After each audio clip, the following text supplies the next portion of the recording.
देख रहे हैं MTPS नेटवर्क चैनल और मैं हूं मिस्टर शाह। आप सभी का स्वागत है आपके अपने चैनल MTPS नेटवर्क में। MTPS नेटवर्क एक ऐसा चैनल है जो आपको देता है देश दुनिया की लेटेस्ट और ब्रेकिंग न्यूज। आज की लेटेस्ट और ब्रेकिंग न्यूज है, सीधे चलते हैं Uttarakhand. Corona virus in Uttarakhand प्रदेश में मिले आज 11 नए कोरोना पॉजिटिव केस। कुल मरीजों की संख्या है उत्तराखंड में 727। आज दोपहर तक लॉकडाउन में कोरोना संक्रमण के 11 नए मामले सामने आए हैं, जिसके बाद अब राज्य में संक्रमितों की कुल संख्या 727 हो गई है। वहीं इनमें से 102 मरीज ठीक होकर जा चुके हैं अपने घर। Lockdown in Uttarakhand, corona virus lockdown बढ़ेगा या नहीं, केंद्र करे तय। आज से 12 घंटे खुलेंगी दुकानें।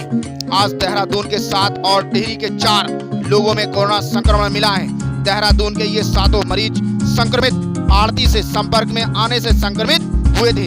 वहीं टिहरी के 4 मरीज महाराष्ट्र से आए हैं और अपर सचिव युगल किशोर पंत ने बताया कि इन मामलों की पुष्टि की गई है। उत्तराखंड में शुक्रवार को एक दिन में कोरोना संक्रमित मरीजों का रिकॉर्ड टूट गया है। शुक्रवार को देहरादून समेत 11 जिलों में 208 कोरोना संक्रमित मरीज मिले हैं। देहरादून जिले में 85 संक्रमित मरीज मिले हैं। इसमें से 80 लोग गुरुग्राम और दिल्ली से ट्रेन से आए थे। अन्य 5 संक्रमित मरीज दिल्ली और उत्तर प्रदेश के रामपुर से आए थे। देहरादून जिले में 64 संक्रमित मरीज मिले हैं। इनमें से क्वारंटीन किए गए 48 लोगों में कोरोना संक्रमण मिला है, जबकि 2 मरीज एम्स ऋषिकेश में भर्ती हैं। टिहरी में मिले 4 और कोरोना पॉजिटिव में 4 आज कोरोना पॉजिटिव मिले हैं। मानो संक्रमण ने टिहरी में अपने पैर पसार रखे हों। शनिवार को भी यहां 4 कोरोना पॉजिटिव केस मिले हैं। इस तरह अब टिहरी में कोरोना संक्रमित की संख्या 74 पहुंच गई है। सभी संक्रमितों को कोविड केयर सेंटर सुर सिंगधार में आइसोलेट किया गया है। CMO डॉक्टर मीनू रावत ने बताया कि ये चारों मुंबई महाराष्ट्र से बीते 19 मई को जिले में लौटे थे। संक्रमित में एक युवक धौलधार ब्लॉक का रहने वाला है। यह गांव में ही होम क्वारंटीन था, ताकि तीनों संक्रमित युवक भिलंगना ब्लॉक क्षेत्र के निवासी हैं। तीनों खनसाली के एक स्कूल में क्वारंटीन थे। उनके यात्रा इतिहास का भी पता लगा लिया गया है। इसके संपर्क में आए अन्य लोगों के भी सैंपल लेकर जांच के लिए भेजे जा रहे हैं। CMO डॉक्टर मीनू रावत के अनुसार शनिवार को जिले के अलग अलग ब्लॉक में से कुल 299 लोगों के सैंपल लेकर जांच को भेजे गए थे। जिले में अब तक 1395 सैंपल लिए जा चुके हैं। इनमें से 929 सैंपल की जांच रिपोर्ट आनी बाकी है। टिहरी जिले में 3 हो गए हैं कंटेनमेंट जोन। कोरोना संक्रमण के लगातार बढ़ते मामलों को देखते हुए टिहरी जिला प्रशासन ने धौलधार ब्लॉक के क्यूलागी गांव को कंटेनमेंट जोन घोषित किया है।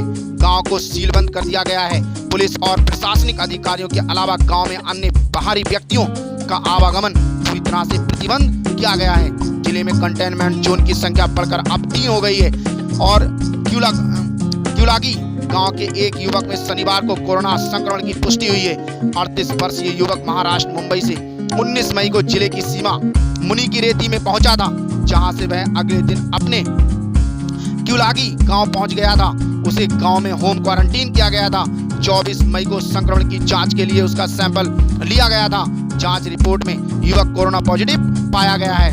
DM मंगेश ने बताया कि कोरोना पॉजिटिव युवक को सुर सिंगधार नर्सिंग कॉलेज में आइसोलेट कर दिया गया है। उसके संपर्क में आए परिजनों के सैंपल भी जांच के लिए लिए गए हैं। कोरोना संक्रमण की रोकथाम के लिए क्यूलागी गांव को कंटेनमेंट जोन घोषित कर दिया गया है। गांव में कोई भी आवागमन ना कर सके, इसके लिए गांव की सीमा में बैरिकेडिंग कर दी गई है। जिला प्रशासन ने 28 मई को भिलंगना ब्लॉक के भेटी गांव और जाखड़ी धार ब्लॉक के चैड़ जसपुर गांव को कंटेनमेंट जोन घोषित कर दिया गया है। क्वारंटीन में जांच के लिए पहुंची टीम को धमकाया। सतपुली में जय हरिखाल ब्लॉक के चिनबाड़ गांव में एक युवक की ओर से होम क्वारंटीन हुई। एक महिला की जांच करने आई पहुंची स्वास्थ्य कर्मी की टीम को धमकाने और कोरोना की अफवाह फैलाने क्षेत्र में दहशत पैदा करने का मामला संज्ञान में आया है। इस मामले में PHC जय हरिखाल के प्रभारी चिकित्सक अधिकारी ने सतपुली पुलिस को तहरीर दी है कि पुलिस ने तहरीर के आधार पर युवक के खिलाफ मुकदमा दर्ज कर जांच शुरू कर दी है। थाना अध्यक्ष सतपुली त्रिभुवन रौतेला ने बताया कि पीएचसी जय हरिखाल के प्रभारी चिकित्सक अधिकारी डॉक्टर पंकेश पांडे की ओर से दी गई तहरीर में उन्होंने बताया कि जय हरिखाल ब्लॉक के बुधारखाल क्षेत्र के ग्राम तसीला मल्ला के हरीश जदली ने 25 मई को चिनबाड़ गांव की वृद्धि को खांसी और जुकाम होने की शिकायत की थी। इस पर स्वास्थ्य कर्मियों की टीम को मौके के लिए रवाना कर दिया गया, लेकिन इससे पूर्व उसने अधिकारियों और क्षेत्रवासियों में अफवाह फैलाकर दहशत का माहौल बना दिया था। यही नहीं, हरीश ने मौके पर पहुंचे स्वास्थ्य कर्मी को भी धमकाया। थाना अध्यक्ष त्रिभुवन रौतेला ने बताया कि ग्राम पंचायत चौड़ के गांव चिनवाड़ी में 13 मई को 35 वर्षीय महिला प्रीति अपने परिजनों के साथ दिल्ली से गांव पहुंची थी। तब से वह होम क्वारंटीन है। डॉक्टर की तहरीर के आधार पर हरीश जदली निवासी ग्राम तसीला मल्ला के विरुद्ध सतपुली थाने में मुकदमा दर्ज पंजीकृत किया गया है। इंतजार करते रहे मजदूर, बस नहीं आई। टिहरी में भिलंगना के क्षेत्र के विभिन्न गांवों में काम करने वाले 150 नेपाली मूल के मजदूर शनिवार को ऋषिकेश जाने के लिए घनसाली पहुंचे थे, लेकिन घंटों बाद भी बस न आई तो उन्हें प्रशासन ने तहसील परिसर में रुकवा दिया। यहां प्रशासन ने उनके लिए भोजन आदि की व्यवस्था की। बताया गया कि दिन में 10 बसें ऋषिकेश गई थी, जिसमें से मजदूरों को भेजा गया था। ये मजदूर बाद में पहुंचे जब रविवार सुबह बसें जाएंगी। मजदूर लालपुर बहादुर, वीर बहादुर, इंद्र बहादुर का कहना है कि उनको अब यहाँ गांव में काम नहीं मिल रहा है। प्रभारी तहसीलदार रेणु सैनी ने बताया कि सभी नेपाली मजदूरों का पंजीकरण कर उन्हें ऋषिकेश तक भेजा जा रहा है। अभी तक 600 मजदूरों को ऋषिकेश भेजा जा चुका है। 2 बजे तक ही खुलेगा उत्तरकाशी बाजार। प्रदेश सरकार की ओर से सुबह 7 से शाम 7 बजे तक बाजार खोलने की अनुमति के बावजूद जिले के व्यापार मंडल प्रतिनिधियों ने 7 से 2 बजे तक की ही बाजार खोलने का निर्णय लिया है।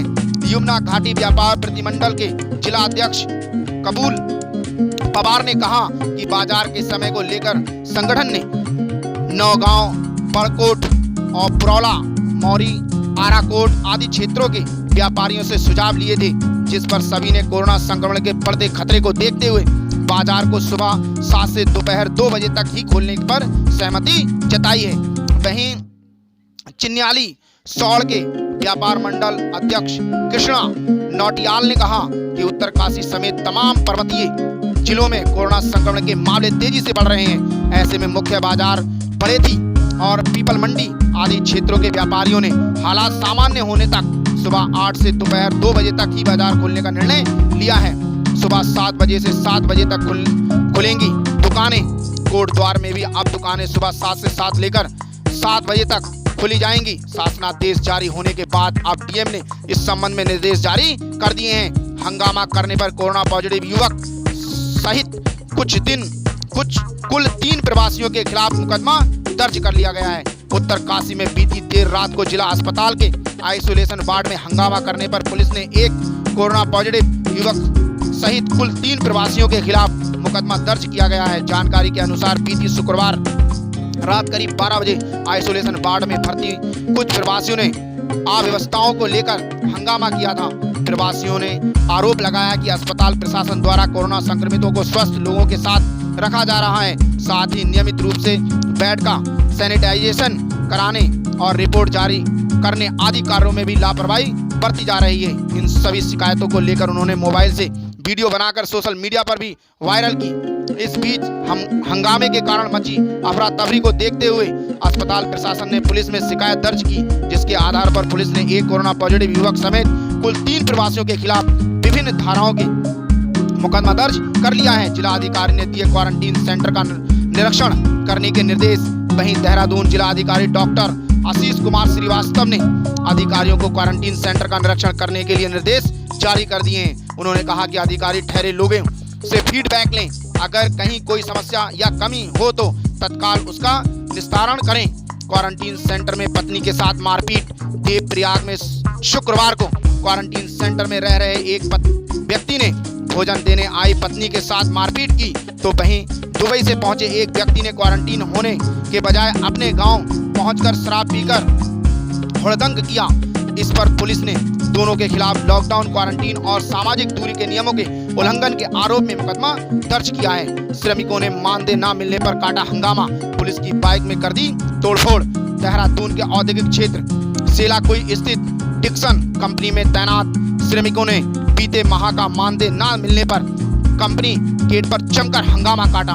हंगामा पड़ता देख मौके पर भारी पुलिस बल बुलाना पड़ा। इस दौरान श्रमिकों की पुलिस के साथ झड़प भी हुई, जिसके बाद श्रमिकों ने पुलिस की बाइक में तोड़फोड़ कर दी। हंगामा पड़ता देख अन्य चौकी और थाना क्षेत्र से भी पुलिस बल मौके पर बुला लिया गया। पुलिस प्रबंधन और श्रमिकों के बीच बातचीत जारी है। 80% मरीज एक सप्ताह में मिले हैं। वहीं प्रदेश में कोरोना संक्रमित मरीजों का ग्राफ बढ़ रहा है। राज्य में कुल संक्रमित मामलों के 80% मरीज एक सप्ताह में मिले हैं। वहीं स्वास्थ्य विभाग की रिपोर्ट के मुताबिक 24 घंटे के अंदर प्रदेश में 13,000 से ज्यादा लोगों को संस्थागत क्वारंटीन किया गया है, ऐसा बताया गया है। अगली खबर आ रही है निकल के, उसकी ओर चलते हैं और एक बड़ी खबर है, उसकी ओर चलते हैं। क्या ट्रेनें कब से चलेंगी और कब से नहीं चलेंगी, उसके लिए एक बड़ी खबर निकल कर आ रही है। क्या हो सकता है ट्रेनों के लिए? लॉकडाउन 4.0 में धार्मिक स्थल और ट्रेनें जून से खुल सकते हैं। धार्मिक स्थल, कैबिनेट मंत्री ने दिए बड़े संकेत। क्या होगा लॉकडाउन 5.0 में?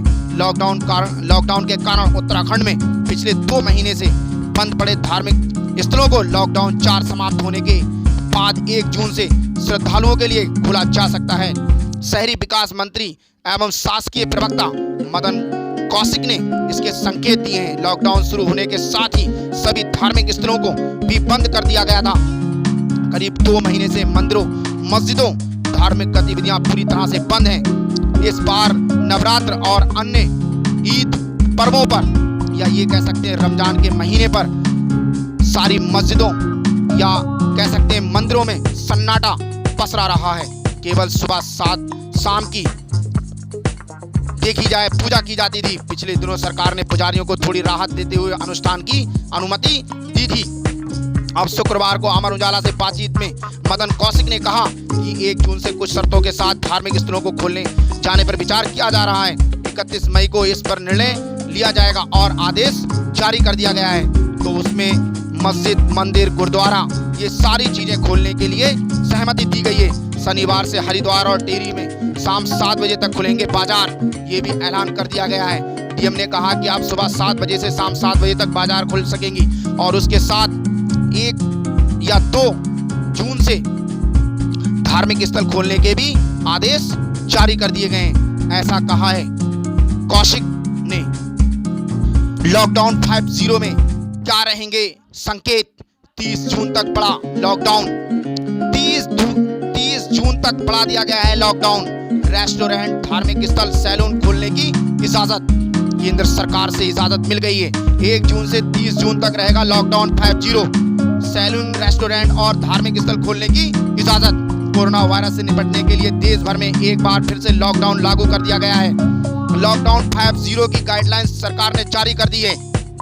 लॉकडाउन 5.0 1 जून से 30 जून तक रहेगा। कंटेनमेंट जोन के बाहर सरकार की ओर से चरणबद्ध तरीके से छूट दी गई है और गाइडलाइंस के मुताबिक लॉकडाउन 3 फेज में खुलेगा। सरकार ने पहले फेज के तहत 8 जून से धार्मिक स्थल, होटल, सैलून, रेस्टोरेंट खोलने की इजाजत दे दी है। हालांकि सरकार ने शर्तों के साथ खोलने की अनुमति दी है। बता दें कि कोरोना वायरस से निपटने के लिए देश फिलहाल लॉकडाउन के दौर से गुजर रहा है। लॉकडाउन 4.0 की अवधि 31 मई को खत्म हो रही है। ऐसे में सरकार ने इसे और बढ़ा दिया है। दूसरे फेज के तहत स्कूल, कॉलेज खोलने का फैसला केंद्र ने राज्यों पर छोड़ दिया है। जुलाई में राज्य स्तर पर फैसले लेंगे और देश भर में रात 9 बजे से सुबह 5 बजे तक कर्फ्यू लागू रहेगा। अभी तक ये शाम 7 बजे से 7 बजे तक था। लोग एक राज्य से दूसरे राज्य तक जा सकेंगे। लोगों को अब पास दिखाने की जरूरत नहीं पड़ेगी। वहीं शॉपिंग मॉल्स को भी खोलने की इजाजत केंद्र सरकार ने दे दी है। क्या खुलेगा और क्या रहेगा बंद? नए निर्देश 1 जून 2020 से लागू होंगे और 30 जून 2020 तक प्रभावी रहेंगे। 24 मार्च 2020 के बाद पूरे देश में सख्त लॉकडाउन लागू किया गया था। केवल जरूरी गतिविधियों की अनुमति दी गई थी, अन्य सभी गतिविधियों पर पाबंदी थी। पहले प्रतिबंध की कई सभी गतिविधियां अब चरणबद्ध तरीके से कंटेनमेंट जोन के बाहर के क्षेत्रों में खोल दी जाएंगी। पहले चरण में धार्मिक स्थल, होटल, रेस्टोरेंट, शॉपिंग मॉल और 8 जून 2020 से खोलने की अनुमति दी गई है।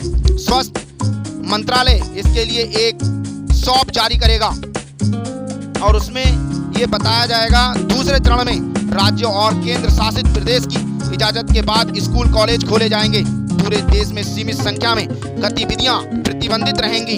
ये गतिविधियां अंतर्राष्ट्रीय उड़ानें, मेट्रो ट्रेन का संचालन, cinema hall, gym, swimming pool, theatre, bar और ऑडिटोरियम, असेंबली हॉल। सरकार तीसरे फेज में इस पर फैसला ले सकती है।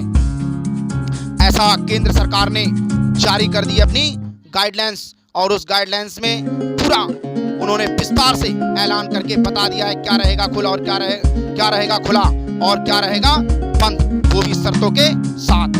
सरकार ने क्या दिए हैं दिशा निर्देश, कर्फ्यू से मिली राहत। मैं आपको बता दूं, मैं हूं मिस्टर शाह और अब कर्फ्यू से मिली है राहत। नए निर्देशों के मुताबिक रात का कर्फ्यू जारी रहेगा। जो जरूरी चीजें हैं उनके लिए कोई कर्फ्यू नहीं रहेगा। रात 9 बजे से सुबह 5 बजे तक अब नाइट कर्फ्यू रहेगा। अभी तक ये शाम 7 से सुबह 7 बजे तक था। स्कूल, कॉलेज और शैक्षणिक संस्थान खोले जाने पर फैसला सरकार बाद में लेगी। और दूसरा एक बड़ा ऐलान किया केंद्र ने, धार्मिक स्थल खोलने की अनुमति। अब मंदिर, मस्जिद, गुरुद्वारा, चर्च खोल दिए जाएंगे। कई राज्य चाह रहे थे कि मॉल भी खोल दिए जाएं, तो उन्हें चरणबद्ध तरीके से खोला जाएगा। स्कूल, कॉलेज जुलाई से खोले जा सकते हैं। 8 जून से रेस्टोरेंट खुल जाएंगे। पहले चरण में मंदिर, होटल, मस्जिद, रेस्टोरेंट, शॉपिंग मॉल 8 जून 2020 से खोलने की अनुमति केंद्र सरकार ने दे दी है। दूसरे चरणों की यात्रा पर पाबंदी खत्म। जैसे अगर आप दूसरे राज्यों में जाना चाहते हैं तो अब उसमें आप जा सकते हैं। पाबंदियां खत्म कर दी गई हैं। गृह मंत्रालय के नए दिशा निर्देश के अनुसार कहा गया है कि एक से दूसरे राज्य में जाने को लेकर जारी पाबंदी को खत्म कर दिया गया है। वहीं राज्य में भी एक जिले से दूसरे जिले में जाने की इजाजत दे दी गई है। हालांकि इस दौरान लोगों को सोशल डिस्टेंसिंग का पालन करना होगा। नए नियम के अनुसार अब कहीं आने जाने से पहले किसी से अनुमति या पास बनवाने की जरूरत नहीं है। तो कोई भी व्यक्ति अब एक राज्य से दूसरे राज्य में आ जा सकता है बिना पास के। राज्य सरकारों को लेना होगा फैसला। लॉकडाउन 5.0 में राज्य सरकारों को अधिक शक्ति दी गई है। अब राज्यों की सरकार तय करेंगी कि कैसे राज्यों में बसें और मेट्रो सेवाएं शुरू करनी है। नए दिशा निर्देश में कहा गया है कि केंद्र सरकार ने प्रतिबंध हटा लिया गया है, लेकिन राज्य सरकार अपने स्तर पर पाबंदियां लगा सकती है। ऐसा कहा है केंद्र सरकार ने, तो कह सकते हैं बड़ी एक खबर और बड़ा ऐलान कर दिया है आज केंद्र सरकार ने। और बहुत बड़ी राहत और छूट के साथ आज अब अगला लॉकडाउन 5.0 लगेगा। बड़ी खबर निकल कर आ रही है और उसकी ओर चलते हैं। मास्को जा रहे एयर इंडिया के पायलट की रिपोर्ट पॉजिटिव आई है। बीच रास्ते से लौटा प्लेन। एक बड़ी खबर, मास्को के लिए जा रहा था भारत से एयर इंडिया का विमान, बीच में पायलट को विमान वापस लाना पड़ा। क्या है पूरी खबर? मैं हूं मिस्टर शाह और सीधे चलते हैं भारत की राजधानी न्यू दिल्ली। उज्बेकिस्तान के ऊपर से उड़ रहे प्लेन को बुलाया गया। डीजीसीए ने मामले की जांच के दिए आदेश। कोरोना का कहर जारी है। दिल्ली एयरपोर्ट से शनिवार को मास्को जा रही एयर इंडिया की एक फ्लाइट को बीच से उस समय वापस लौटना पड़ा जब पता चला कि जो पायलट था फ्लाइट का वो कोरोना संक्रमित है। फ्लाइट को रास्ते से ही दिल्ली वापस बुला लिया गया है। दरअसल शनिवार सुबह दिल्ली से मास्को के लिए रवाना हुई एक फ्लाइट पर सवार पायलट में से एक पायलट कोरोना संक्रमित पाया गया था। इसके बाद फ्लाइट को वापस लौटाने का निर्णय लिया गया है। फ्लाइट निकलने से पहले पायलट की कोरोना जांच की जाती है। नागरिक उड़ान महानिदेशालय DGCA ने बताया, एक बयान में कहा कि जांचों के लिए आदेश दे दिए गए हैं। फ्लाइट के वापस आते ही गलतियों की जांच की जाएगी। और WHO से अमेरिका का निकला खतरनाक एक्सपर्ट ने दी चेतावनी। एयर इंडिया के एक वरिष्ठ अधिकारी ने बताया कि वंदे भारत मिशन के तहत एयर इंडिया का AI 1945 विमान मास्को में फंसे भारतीयों को वापस लेने के लिए निकला था, लेकिन अधिकारियों को पता चला कि विमान में सवार एक पायलट कोरोना संक्रमित है। इसके बाद फ्लाइट को वापस बुला लिया गया और उसकी जांच चल रही है। जानकारी के मुताबिक फ्लाइट में कुल 4 पायलट सवार थे। इसके अलावा दूसरी क्रू मेंबर भी थी और पायलट की रिपोर्ट पॉजिटिव पता चलने से फ्लाइट की क्रू से संपर्क किया गया और फ्लाइट को दिल्ली वापस आने को कहा गया है। बताया गया है कि उस वक्त ये उज्बेकिस्तान के ऊपर से उड़ रहा था और बड़ी चूक हुई जो उसको विमान को भेजा गया है। एक बड़ी खबर निकल कर आ रही है और बड़ी खबर की ओर चलते हैं।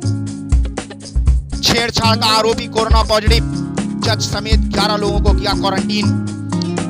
हिसार में कोरोना वायरस के 8 नए मामले सामने आए हैं। जिले में कोरोना मरीजों की संख्या बढ़कर हो गई है 37। हरियाणा के हिसार में छेड़छाड़ का आरोपी कोरोना पॉजिटिव पाया गया है, जिसके बाद मामले की सुनवाई कर रही महिला जज समेत कोर्ट के 11 सदस्यों को क्वारंटीन किया गया है। छेड़छाड़ का आरोपी युवक फतेहाबाद जिले के टोहोना इलाके का रहने वाला है। वह छेड़छाड़ के आरोप में हिसार के केंद्रीय कारागार में बंद किया गया था। उसको पेशी के लिए कोर्ट में पेश किया गया था। हरियाणा के हिसार में कोरोना वायरस के 8 नए मामले सामने आए हैं, जिसमें से एक मामला केंद्रीय कारागार, एक कुंभा, एक मामला ढाड़ा खुर्द और 5 मामले आदमपुर क्षेत्र में सामने आए हैं। इसके साथ ही हिसार जिले में कोरोना मरीजों की संख्या बढ़कर 37 पहुंच चुकी है। स्वास्थ्य विभाग रोजाना हिसार जिले में 250 लोगों की स्क्रीनिंग कर रहा है। इस कोरोना पॉजिटिव मरीज के संपर्क में आने वाले लोगों को भी चिन्हित किया जा रहा है। पिछले 3 दिनों से लगातार हिसार जिले में कोरोना मरीजों की संख्या में इजाफा हो रहा है, जिससे जिला प्रशासन की मुश्किलें और बढ़ गई हैं। बता दें कि भारत समेत पूरी दुनिया में कोरोना वायरस तेजी से फैलता जा रहा है। रोजाना कोरोना वायरस के मरीजों की संख्या में इजाफा हो रहा है। अब हिंदुस्तान में कोरोना वायरस के मरीजों की संख्या 1,73,765 के पार पहुंच गई है, जिसमें से 4,970 से ज्यादा लोग दम तोड़ चुके हैं। इसके अलावा 82,370 लोग इलाज से ठीक होकर जा चुके हैं घर, या ये कह सकते हैं अस्पताल ने उन्हें दे दिए छुट्टी। कोरोना वायरस के मरीजों के मामले में भारत दुनिया में 9वें स्थान पर पहुंच गया है। वहीं दुनिया भर में कोरोना वायरस के मरीजों की संख्या 59,31,292 से अधिक हो चुकी है, जिसमें से 3,65,033 से ज्यादा लोग अपनी जान गंवा चुके हैं। इस जानलेवा वायरस की सबसे ज्यादा चपेट में अमेरिका है, जहां पर 17,47,085 से ज्यादा लोग कोरोना की चपेट में आ चुके हैं। इस घातक वायरस से अमेरिका में 1,02,835 से ज्यादा लोगों की मौत हो चुकी है अब तक अमेरिका में कोरोना वायरस की वजह से। और एक बड़ी खबर निकल कर आ रही है, सीधे चलते हैं दिल्ली। ई एजेंडा में बोले ओवैसी, हमारे प्रधानमंत्री अपना मूड बताते हैं अमेरिका के राष्ट्रपति को और कहते हैं कि हमारा मूड अमेरिका का राष्ट्रपति है। सीधा निशाना साधते हुए ओवैसी ने प्रधानमंत्री पर कहा कि प्रधानमंत्री क्या कहते हैं और क्या हुआ है।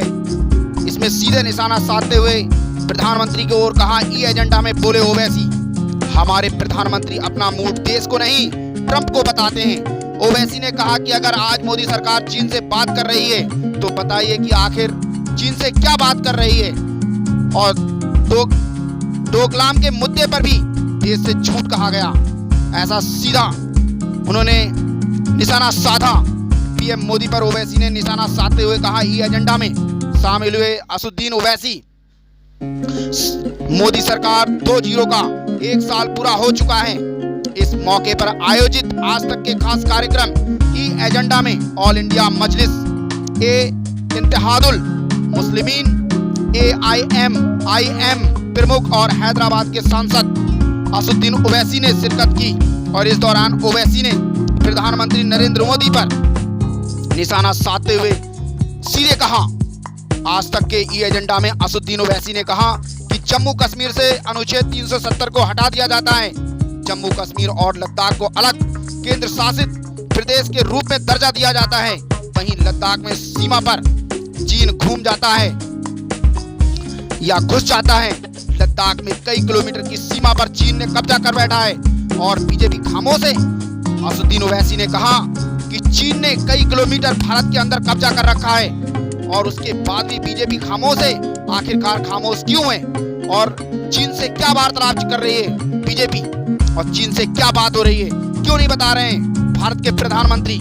आखिरकार ऐसा क्या है जो चीन से वो बात कर रहे हैं? और आगे उन्होंने कहा, एजेंडा अगर 370 हटाना सही है तो कश्मीर में क्यों शहीद हो रहे हैं बड़े अफसर? बड़ा सवाल किया असदुद्दीन ओवैसी ने मोदी सरकार से और पूछा कि जवाब दे मुझे। ओवैसी ने कहा कि अगर आज मोदी सरकार चीन से बात कर रही है तो बताइए कि आखिरकार चीन से क्या बात हो रही है। डोकलाम के मुद्दे पर भी देश ने झूठ कहा और झूठ बोलता है। डोकलाम में आज पहले से ज्यादा उनके वंकर्स बन चुके हैं। सैटेलाइट के फोटो झूठ नहीं कह सकते। असदुद्दीन ओवैसी ने कहा कि सैटेलाइट के वहां पर फोटो आ रहे हैं, फोटो है, वो क्या झूठ बोल रहे हैं? और चीन ने आज से पहले से ज्यादा वहां बंकर्स बना रखे हैं। ट्रंप से इजहार, असदुद्दीन ओवैसी ने कहा कि अगर सबके बावजूद हमारे प्रधानमंत्री अपने मूड का इजहार देश से नहीं करते बल्कि अमेरिका के राष्ट्रपति डोनाल्ड ट्रंप से करते हैं। बड़ा निशाना साधते हुए असदुद्दीन ओवैसी ने कहा कि मेरे सवालों का जवाब दें भारत के प्रधानमंत्री नरेंद्र मोदी, आखिरकार क्या चल रहा है, ऐसा उन्होंने कहा। आप एक बड़ी खबर निकल कर आ रही है। आज मन की बात में बोले पीएम मोदी, देश अब खुल गया है और ज्यादा रहें सतर्क। पीएम मोदी ने मन की बात में आज रेडियो कार्यक्रम के माध्यम से देश को संबोधित किया और कहा कि देश पूरी तरीके से खुल गया है और अब सतर्क रहने की जरूरत है। पूरे देश ने इस महाभयंकर महामारी कोरोना वायरस में लोगों ने बहुत परेशानियां उठाई हैं और मैं सारे लोगों का दुख जानता हूं। बड़े निंदा और दुख के साथ संबोधित करते हुए नरेंद्र मोदी ने कहा कि न जाने कितने गरीब प्रवासी और न जाने कितने लोगों ने इसमें परेशानियां उठाई हैं। न जाने कितने हमारे भाई और हमारे साथी परेशान हुए हैं क्योंकि इस महामारी ने एक भारत को ही नहीं पूरे वर्ल्ड को एक भयंकर बीमारी में चपेट लिया था, या ये कह सकते हैं कि पूरी तरीके से पूरे कई देशों को बुरी तरीके से अपनी चपेट में ले लिया था। इसमें से उन्होंने कहा कि हमारे योद्धा वॉरियर्स हैं, जिसमें सिपाही और डॉक्टर्स, सफाई कर्मी और जितने भी सेवा करने वाले भारत के नागरिक हैं वो सब एक योद्धा हैं, वॉरियर्स हैं। मैं उन सभी को सैल्यूट करता हूं और मैं उन सभी का धन्यवाद करता हूं कि उन्होंने इस महाभयंकर बीमारी में पूरी सपोर्ट किया और पूरी तरीके से देश के लिए उन्होंने अपना बलिदान समर्पित किया। देश के लिए उन्होंने ईमानदारी, नैतिकता के साथ सभी ने संपर्क किया और इसमें उन्होंने मन की बात से कहा कि अब देश पूरी तरीके से खुल गया है। देश में केवल रात 9 बजे से लेकर सुबह 5 बजे तक कर्फ्यू रहेगा। बाकी सारी जो कर्फ्यू था सब बंद कर दिया गया है, पूरे देश को खोल दिया गया है। अगर भारत के कोरोना ट्रैकर की बात करें दोस्तों तो भारत में कुल कंफर्म केस इस समय 1,82,143 हैं और रिकवर केस की बात करें दोस्तों तो 86,984 कह सकते हैं 86,984 लोग सही होकर जा चुके हैं अपने घर और पूरे भारत से 5,164 लोगों की मौत हो गई है। विश्व के कोरोना ट्रैकर पर दृष्टि डालते हैं दोस्तों तो 6,60,207 लोग कंफर्म हैं पूरे विश्व से। और कह सकते हैं रिकवर केस की बात तो दोस्तों पूरे विश्व से 25,64,693 लोग सही होकर जा चुके हैं अपने घर। उसी के साथ 3,69,156 लोगों की पूरे विश्व से हो गई है मौत। पूरे विश्व से कह सकते हैं 3,69,156 लोगों की मौत हो चुकी है। ये है भारत के कोरोना ट्रैकर की बात।